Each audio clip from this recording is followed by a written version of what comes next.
Hi, so we're here today in Schweinfurt, SRAM HQ, and I'm with Christian, and we're looking at the test lab. And you've got some really interesting machines here that I believe you design and make all these machines yourself. Yeah, right. Most of our machines and tests are developed here in-house. Yeah, and if you want, I can show you a little bit the test lab. Yeah, great. Let's go and have a look. Okay. Okay, Christian, so I can see we've got a Eagle 70 derailleur in this machine. Yes. What is this machine testing? This is our chain braking machine, but we don't really want to break chains here. It's more about shifting quality. So we want to evaluate our shifting designs here. And as you can see, we are shifting now from one gear to the other gear and see how good a shift is. Right. And right now you can't hear anything really when it shifts, so it's a very smooth shift. Yeah. But yeah, with the very first samples, or if we have some new ideas, sometimes it can get very rough or loud, and then you see, okay, maybe this is not good enough, and we have to develop more. But that's an important point of testing, because we are testing here at very high loads. So what is the load here you've got? What would be the equivalent if someone was pedaling that? What kind of power would they be putting through it? It's around, I would say, 650, 700 watts. So we are shifting at high loads here. Yeah, and that's what we always want to optimize. And therefore you need these machines, you need the tools, and it's not just testing it on a bike, that's not enough. When you test it in the lab, you want to gather all the data, all the torques, the different angles, which shift lane shifted, and we are also filming it with this high-speed camera. Okay. So if we have a bad shift, the machine would stop. Because we have some borders where the machine stops and say, okay, this was a bad shift. And then we can have a look on the video, or our engineers can have a look at the video and can see, okay. Yeah, you're going to analyze why it happens. Exactly. And that's the important thing here, because you can't really do it outside on the trails. That's something you have to do inside. Yeah. And I see you've got, because this is obviously the mechanical shifting, you've got quite a convoluted route there for the cable to go. Yeah, that's an important point. For mechanical shifting, friction is a big topic, and the cable routing inside the frame is a big topic as well, because all these 90-degree angles you have, they cause friction, and this can cause some issues when you're shifting. Then you're shifting with a certain force on your shifter, but you're losing a lot of force till you're at your derailleur. And that's something we simulate as well, and something where you have to find kind of a sweet spot. But that's what we're testing in this machine as well. Great. So Christian, this is a little bit more of a dirty test, shall we say, in here. I can just about see an Eagle 90 derailleur in there. What is this machine testing? That's our contamination tester, and what's a big topic for mechanical system? It's friction, right? Friction and wear. And that's something we really want to simulate here on this test. So what we are doing is basically we are spraying constantly a mixture of water and very fine dust on the whole drivetrain.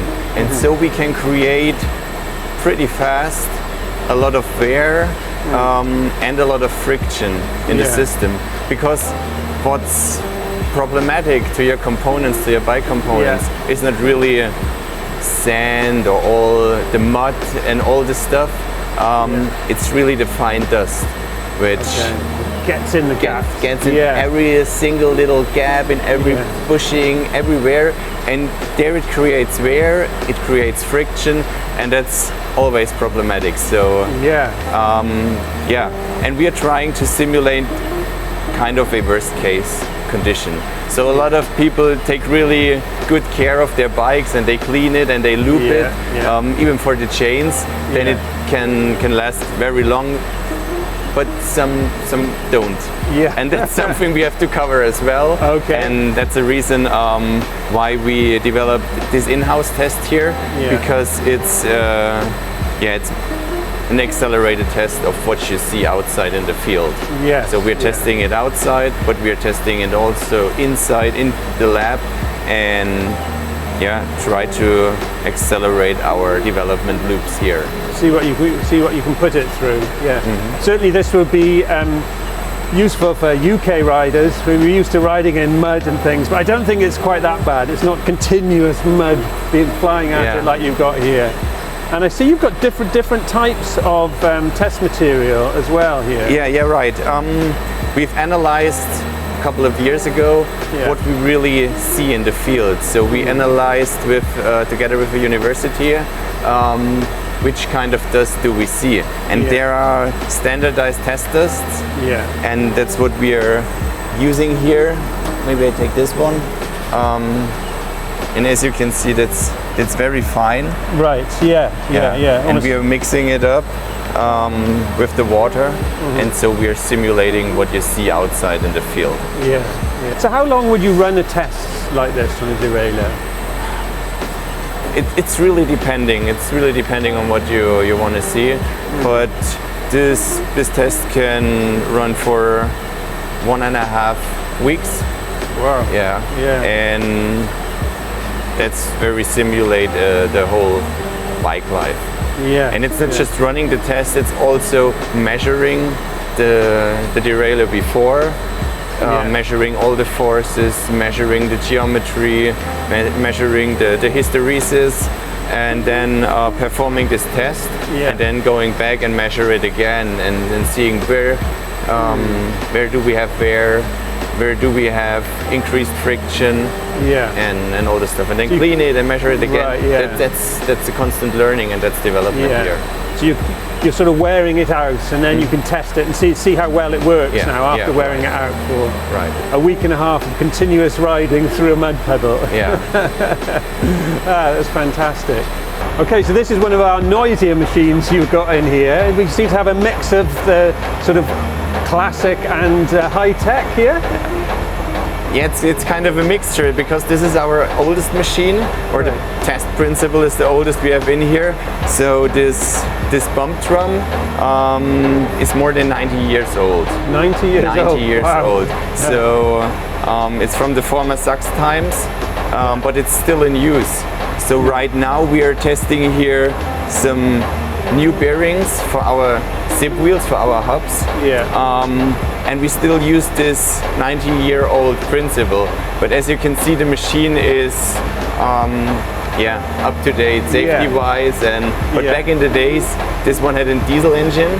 Diesel engine, and and the principle was pretty much the same. The only thing that changed, now we have some safety shields, and we have an electromotor, and we have some higher loads. Right. Because riders are getting sometimes heavier. Okay. Or getting heavier, and e-bikes are getting heavier. So that's something we simulate. So what we simulate is really bad road conditions. The rider would be getting bucked around quite a lot if they were. Right. That's fantastic. And how long is this hub going to be in this machine for? This one is in the machine for, I think, 4 days. 4 days. 4 days. And then you'll see how the hub. Now we are focused really on the bearings. So it could happen that a spoke breaks, or you have a blow off of the tire, or whatever. That's something we would fix, and then just really see how long does the bearings really last. And that's what we're testing right now. But it also can be that we test the whole system, not only focused on the hub. It's just depending. So you have a lot of experience working with bearings here in Schweinfurt. Right. Historically, going back more than 90 years. Right. But it's always different. Sometimes you're testing really a system, sometimes you're testing the component, or sometimes you're testing just a very small change and testing then the bearing or whatever small component. So that's always different. Yeah, fabulous, thank you. Okay, well, we've spotted some real-world testing going on as well. So this is a bike with a Eagle 90 derailleur on it? Yeah, right. This is a bike of one of our engineers.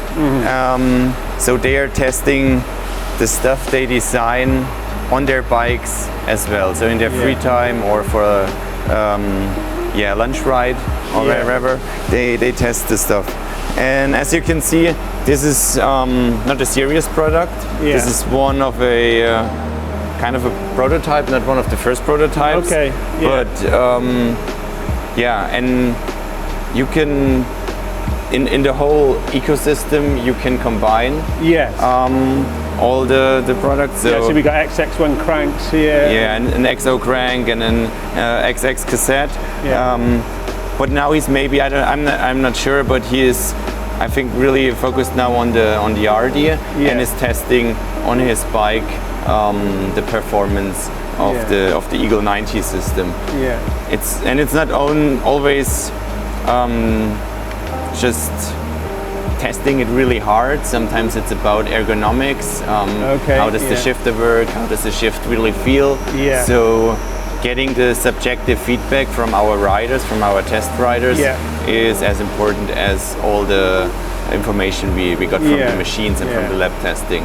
So you've got the high-tech test machines working alongside real riders in real riding conditions. Because sometimes you can't really simulate the real world or everything of the real world into the lab. Sometimes you just have to test it outside and really to get subjective feedback. That's very important. Okay, thanks Christian for showing us around. It's a really interesting look at the testing that goes on here in SRAM to make sure that these products really are working well and they will serve you well as you're using them. Now, if you like this video, give us a like and subscribe, and check the link in the description for some more SRAM videos, and we'll see you at the next one.